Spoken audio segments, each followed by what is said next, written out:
기도하겠습니다. 주님 은혜 감사합니다. 오늘도 하나님의 말씀으로 인도받기를 원합니다.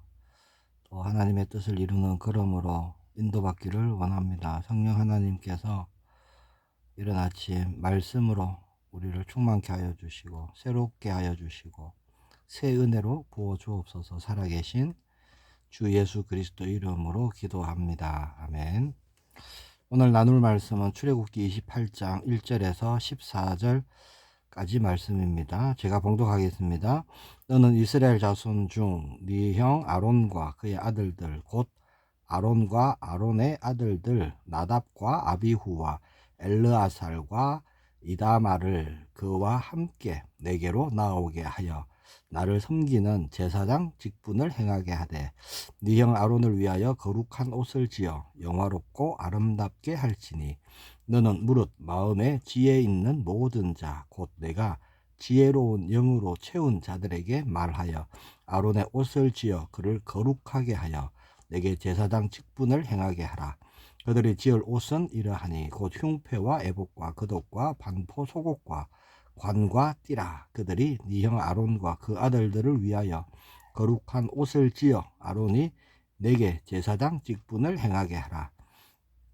그들이 쓸 것은 금실과 청색, 자색, 홍색 실과 가늘게 꼰 배실이니라.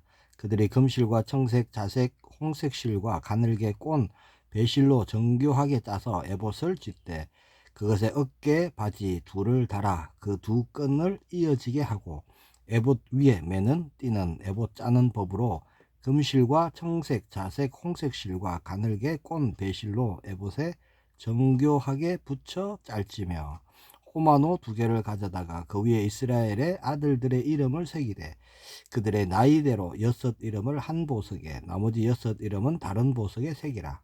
보석을 새기는 자가 도장에 새김같이 나는 이스라엘 아들들의 이름을 그 두 보석에 새겨 금태에 물리고 그 두 보석을 에봇의 두 어깨바지에 붙여 이스라엘 아들들의 기념보석을 삼되 아론이 여호와 앞에서 그들의 이름을 그 두 어깨에 메워서 기념이 되게 할지며 너는 금으로 태를 만들고 순금으로 녹금처럼 두 사슬을 닦고 그 따은 사슬을 그 태에 달지니라. 아멘. 제사장 이 옷에 대해서 사실 28장 끝절 43절까지 계속 말씀하고 있습니다. 우리는 14절까지만 봤죠. 시간이 되실 때 꼭 한번 읽어보시기를 축복합니다. 어제는 휘장에 대한 말씀을 나누었는데 오늘은 제사장의 옷입니다. 과거 약 한 3500년 전에 제사장이 입었던 옷, 그것이 오늘날 우리에게 어떤 의미가 있을까요? 하나님은 오늘 출애굽기 28장에요 제사장의 옷을 어떻게 만들어야 하는지 또 어떻게 입어야 하는지 자세히 말씀해 주십니다. 제사장은 일반 백성과 다르죠. 구별되어야 됩니다. 그래서 하나님이 특별한 옷을 입히시는 거예요. 옷은 신체를 보호하는 어떤 그런 기능도 있지만 동시에 사람의 신분을 나타내는 거잖아요. 옷이 곧 그 사람이 어떤 사람인지 무슨 일을 하는 사람인지를 나타내는 겁니다. 자, 제사장은 어떤 일을 하죠? 하나님의 일을 하는 사람이에요. 그래서 옷으로 하나님은 구별하시는 겁니다. 거룩하고 아름답게 구별하는 겁니다. 자, 옷 생김새가 어떨까요? 4절에 보니까 그들이 지을 옷은 이러하니 곧 흉패와 애복과 겉옷과 반포 속옷과 관과 띠라 그렇게 말합니다. 자, 여기서 속옷이 나오죠. 속옷은 정결함을 뜻하는 겁니다. 제사장이 성막에서 일할 때 속된 부분이 이렇게 맨살이 드러나지 않도록 하기 위함이죠. 그래서 허리부터 넓적다리까지 하체가 잘 비치지 않도록 하기 위함이었습니다. 정결을 잃어버리면 하나님은 역사하지 않으셨죠. 여호수아 7장에 보면은 아이성 전투가 나오는데요. 여호수아가 아이성 전투에서 패합니다. 그 이유가 뭐냐? 아간이 정결하지 못하고 물건을 감추었죠. 또 사사기 16장에 보면 삼손이 힘을 잃어버릴 때가 있습니다. 정결하지 못할 때 그랬다는 거죠. 자, 두 번째 겉옷입니다. 제사장의 일이 뭘까요? 자, 죄인이 죄값을 치르고 용서받는 그 일을 담당한 겁니다. 사실은 이게 생명을 구하는 일이에요, 제사장은. 그래서 그것이 굉장히 중요한 겁니다. 제사장이 어떤 일을 하느냐, 생명을 구하는 일이다 하는 것을 보여주는 그런 옷이 되겠죠. 세 번째, 에봇입니다. 에봇은 이제 경건을 위해서 입는 옷인데요, 겉옷 위에 입는 조끼 같은 거예요. 그리고 제사장의 경건을 위한 보석들이 달려 있습니다. 12보석이 이렇게 달려 있는 거죠. 이 12보석은 12지파를 상징하는 것입니다. 에봇을 벗으면 대표성이 사라지는 거예요. 그리고 또 에봇에는 판결 흉패가 붙어 있고 허리에는 띠가 매어져 있습니다. 자, 이 띠, 네 번째, 띠는 하나님과 백성을 묶어 하나 되게 한다라는 의미가 있습니다. 또 하나님과 백성을 연결하는 띠, 그렇게도 볼 수 있는 거죠. 제사장의 옷은 원피스예요. 하나로 된 겁니다. 자, 근데 속옷이 있고 겉옷이 있는 거죠. 자, 띠를 묶음으로 속옷과 겉옷이 띠로 하나로 묶여지는 겁니다. 안과 밖이 하나가 되는 것이죠. 에베소서 6장에는 진리의 띠, 그렇게 말씀합니다.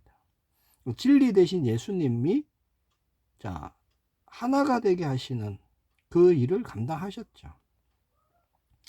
그리고 다섯 번째, 견대입니다. 양쪽 어깨에 견대를 달았어요. 오른쪽 견대에 6지파의 이름이 새겨지고 왼쪽 견대에 또 6지파의 이름이 새겨집니다. 제사장이 12지파를 어깨 위에 쥐고 있다는 그런 느낌이 드는 것이죠. 12지파를 책임지고 있다, 이렇게 볼 수 있는 겁니다. 12지파를 위해서 기도하고 그들을 위해서 번제를 드리고 예배를 드리고 이거 중보를 뜻하는 거예요. 하나님과 12지파 사이에서 중보의 역할을 했던 것이 제사장의 일입니다. 자, 그러면 오늘을 살아가는 우리에게 이 출애굽기 28장에 나오는 제사장의 옷은 어떤 의미가 있을까요? 자, 우리는 예수 그리스도의 옷을 입어야 하는 것이죠. 하나님 말씀에 그렇게 되어 있습니다. 자, 하나님은 이스라엘 백성들과 언약을 맺으시고 영원히 너희와 함께 하겠다라고 말씀하시면서 제사장을 택하시고 제사장을 구별하셨죠. 구별하심으로 특별한 옷을 지어 입어라 라고 말씀하셨다는 겁니다. 그곳은 특별하게 보였고 거룩하게 보였고 아름답게 보였고 화려하게 보였습니다. 그래서 2절에 보면 네 형 아론을 위하여 거룩한 옷을 지어 영화롭고 아름답게 할지니 라고 되어 있죠. 그래서 아주 화려하면서도 거룩해 보이면서도 아름다운 옷이 제사장의 옷이에요. 하나님은 아론과 그의 아들들을 택하셔서 제사장으로 세우십니다. 그래서 옷을 통해서 구별하시고요, 백성을 대신해서 하나님께 나아가고 또 하나님을 대신해서 백성을 축복하는 그 제사장이 되게 하십니다. 그래서 제사장에게는 백성들이 흉내낼 수 없는 거룩함이 있었어요. 아름다움이 있었습니다. 무엇이 그렇게 했느냐? 옷이라는 거예요. 옷이 제사장을요 그렇게 보이도록 만드는 것이죠. 자, 성경은 구원받은 하나님의 자녀 성도를 뭐라고 말씀하시느냐?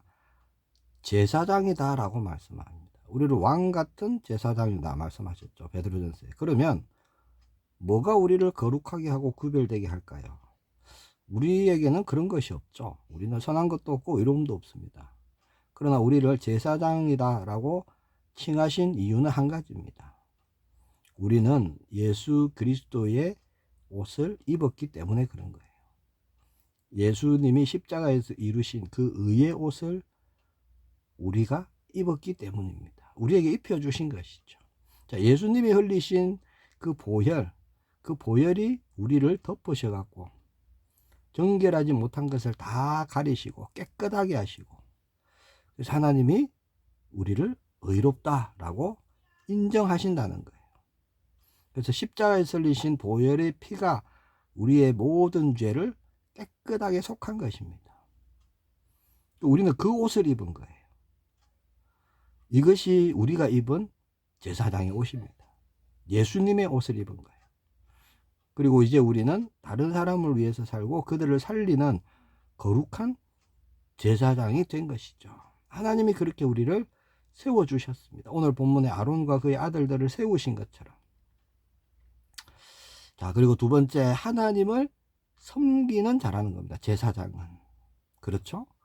1절에 말씀하죠. 너는 이스라엘 자손 중 네 형 아론과 그의 아들들 곧 아론과 아론의 아들들 나답과 아비후와 아르아살과 이다마를 그와 함께 내게로 나오게 하여 나를 섬기는 제사장 직분을 행하게 하되. 자, 제사장의 직분의 특권이 뭐냐? 하나님께 나아가는 거예요. 하나님을 섬긴다는 겁니다. 이게 특권이죠. 자, 하나님을 대신해서 또 백성들을 축복하는 특권도 있습니다. 그리고 성전에서 나오는 성물, 자, 제사를 지내고 남은 음식이 있죠. 자, 그걸 먹고 사는 특권도 있습니다. 자, 왜 이런 특권을 주시죠?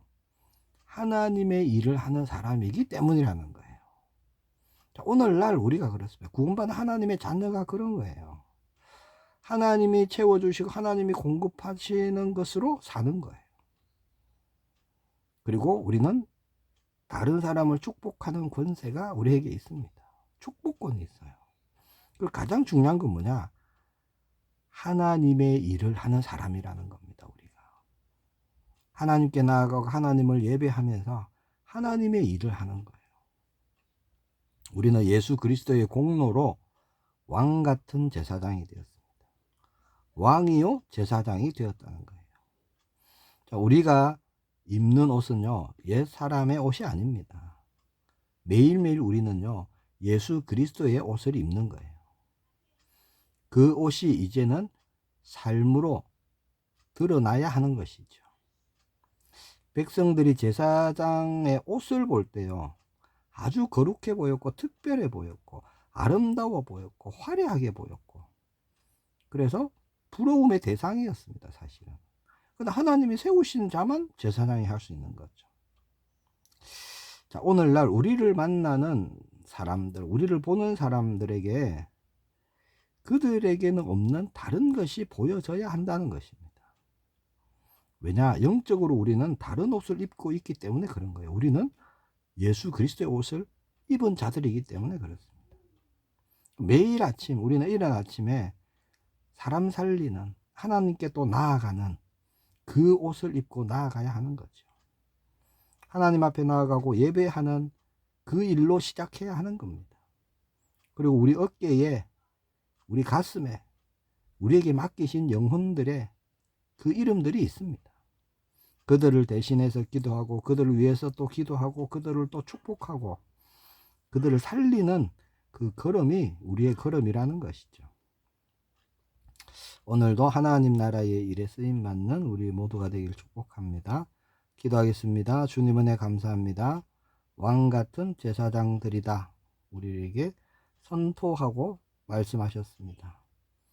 네, 우리가 제사장임을 믿음으로 고백합니다.